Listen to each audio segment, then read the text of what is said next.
دنیا میں بہت سارے خیر کے کام ہیں جن سے اللہ تعالیٰ راضی ہوتا ہے، بہت سارے خیر کے کام ہیں، لیکن ان خیر کے کاموں میں ایک خیر کا بہت بڑا کام یہ ہے کہ اگر کوئی شخص بھوکا ہو تو اسے کھانا کھلایا جائے۔ یہ پیٹ کی آگ جب جلتی ہے تو بڑی تکلیف دیتی ہے۔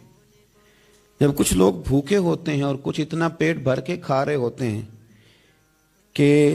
وہ لوگ ضرورت سے زیادہ آسائشوں میں چلے جاتے ہیں تو اس سے تفریق بھی پیدا ہوتی ہے اور اس سے معاشرے میں گھٹن بھی آتی ہے۔ کسی بھوکے کو کھانا کھلانا، پیٹ بھر کے روٹی دینا، اس کی اشکشوئی کرنا بہت بڑی عبادت ہے، یہ بہت بڑا احسار ہے۔ ہمارے صوفیہ کرام نے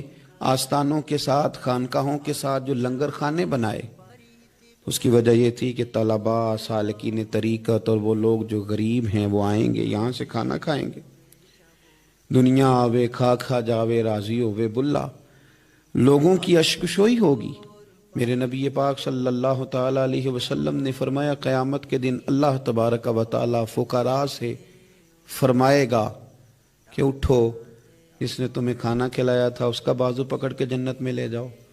جس نے تمہیں پانی پلایا تھا اس کا بازو تھام کے جنت میں لے جاؤ، جس نے تمہیں کپڑا پہنایا تھا اس کا بازو تھام کے جنت میں لے جاؤ۔ پھر وہ غریب لوگ، وہ فقراء اٹھیں گے، کسی کو اس لیے جنت میں لے جائیں گے کہ اس نے کھانا کھلایا تھا، کسی کو اس لیے جنت میں لے جائیں گے کہ اس نے پانی پلایا تھا، کسی کی اس لیے اللہ کے حضور سفارش کریں گے کہ اس نے کھانا کھلایا تھا۔ بھوکوں کو کھانا کھلانا اتنا بڑا عمل ہے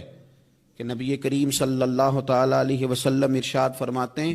کہ جو بھوکے کو کھانا کھلائے گا اللہ اسے جنت کے پھل کھلائے گا، اللہ اسے جنت کے پھل کھلائے گا۔ یہی ہے ذوق عبادت کی انتہا ساغر، یہی ہے ذوق عبادت کی انتہا ساغر کہ غم حیات کے ماروں کا احترام کرو۔ حضرت غوث پاک محبوب سبحانی، قندیل نورانی، شہباز لامکانی، جماعت صوفیاء کے امام، جماعت اولیاء کے امام حضرت غوث پاک رضی اللہ تعالیٰ عنہ اپنی 40 سالہ خدمت دین کا، تحقیق کا، درس کا، واعظ کا، تقریر کا نچوڑ بیان کرتے ہیں۔ صوفیاء کو ماننے والے، عقیدت رکھنے والے، مرید ہونے والے، غوث پاک کی 11ویں دینے والے، ان کے نام کے تذکرے کرنے والے سنیں۔ حضرت غوث اعظم فرماتے میں نے تحقیق کی ہے لیکن بھوکوں کو کھانا کھلانے سے زیادہ میں نے خدا کا قرب پانے والا کوئی عمل بھی نہیں دیکھا۔ فرماتے لوگو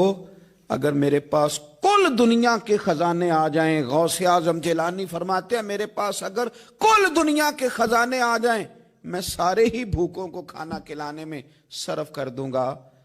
اگر پیران پیر کہتے ہیں کہ اٹھو بھوکوں کو کھانا کھلاؤ تو پھر وہ طریقت سے تعلق رکھنے والے، خانقاہیں بنانے والے، ان کا نام جپنے والے، منقبتیں لکھنے والے، ان کے تذکرے کرنے والے، ان کے آراس منعقد کرنے والے جس قدر زیادہ دنیا میں موجود ہیں،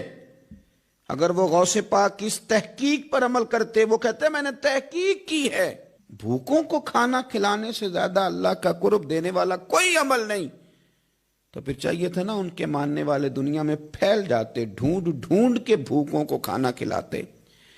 وہ اپنے پیر کی اس تحقیق پر عمل کرتے۔ اور اگر یہ لوگ میدان عمل میں نکل آتے تو کیا کوئی بھوکا بچتا؟ جتنی تعداد میں غوث اعظم کے ماننے والے ہیں اگر وہ کھانا کھلانے پہ نکل آتے تو کیا کوئی ماں رات کو اس لیے روتی کہ اس کے بچے نے روٹی نہیں کھائی؟ کیا کوئی باپ اس لیے تڑپتا کہ اس کے بچے نے روٹی نہیں کھائی؟ کیا ایسا ہوتا تھا کہ بڑے بڑے ہوٹلوں کے دروازوں پر لوگ کہتے کہ ایک روٹی مجھے بھی مل جائے؟ لیکن ہم نے اپنے بزرگوں کا نام تو جپا، ان کی تعلیمات نہ سمجھ سکے۔ غوث اعظم رضی اللہ تعالیٰ عنہ فرماتے ہیں لوگوں میں نے تحقیق کی ہے، تحقیق کی ہے، تحقیق کی ہے، تمام اعمال کی تحقیق کی ہے، لیکن بھوکوں کو کھانا کھلانے سے بہتر مجھے کوئی عمل نظر نہیں آیا۔ میرے پاس اگر کل دنیا